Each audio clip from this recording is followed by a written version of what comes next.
He is known for his contributions to philosophy and medicine during the Renaissance. He is recognized for his controversial nationality, with claims of being French or Portuguese. His name is Francisco Sánchez. In the halls of the University of Toulouse, a portrait of Francisco Sánchez hangs proudly, bearing the inscription, Francisco Sánchez Lusitanus. This simple statement has sparked a long-standing controversy surrounding the philosopher's true nationality.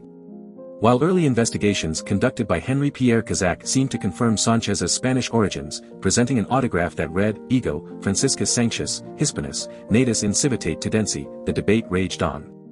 Some publications attempted to ascribe the name of this illustrious doctor and philosopher to the French Renaissance or even Portuguese heritage. Born to a Spanish father, Antonio Sanchez, also a physician, and a Portuguese mother, Filipa de Souza, Francisco Sanchez's roots were complex. Moreover, being of Jewish descent, albeit converted, he was legally classified as a new Christian. At a young age, Francisco Sánchez found himself uprooted from his native Braga, where he had been studying until the age of 12. Fleeing the watchful eyes of the Portuguese Inquisition, he sought refuge in Bordeaux alongside his parents. It was there that he resumed his studies at the esteemed College de Guyenne.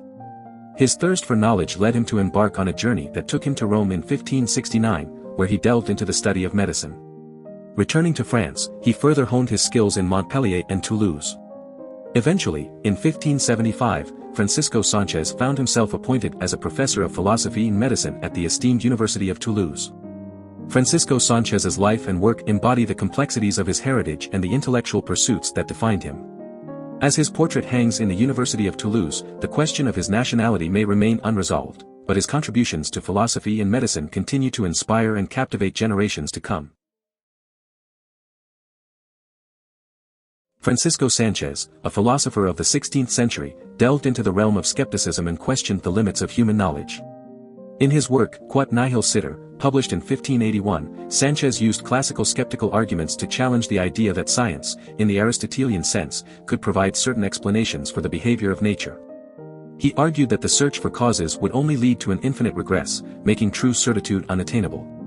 Sánchez went further to critique demonstrations in the form of syllogisms, asserting that they were circular and did not contribute to genuine knowledge. He believed that perfect knowledge, if it were possible, would come from the intuitive apprehension of each individual thing. However, Sánchez acknowledged that even his own notion of science surpassed human capabilities due to the complexity of objects and the limitations of human senses.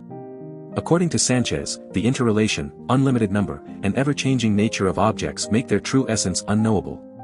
Our senses, being imperfect and subject to variability, can only provide us with knowledge of appearances rather than the underlying reality. Drawing from his experience in medicine, Sánchez highlighted the unreliability of sense experience to support his argument. In light of these limitations, Sánchez reached two significant conclusions. First, he embraced the prevailing belief of his time, asserting that truth could be attained through faith. Second, and perhaps more importantly, he proposed that despite the impossibility of ultimate knowledge, humans should not abandon their pursuit of understanding. Instead, he advocated for seeking limited, imperfect knowledge through observation, experience, and judgment. Sánchez recognized that although nothing could be known with absolute certainty, this realization could still yield constructive results. Sanchez's ideas laid the groundwork for the development of constructive or mitigated skepticism, which was further explored by philosophers such as Marin Mersenne, Pierre Gassendi, and the leaders of the Royal Society. His questioning of the limits of knowledge and emphasis on the importance of seeking limited understanding continue to resonate in our modern world. Sanchez's philosophy reminds us to approach knowledge with humility, acknowledging that our understanding is always limited, yet encouraging us to persist in our pursuit of wisdom through observation and experience.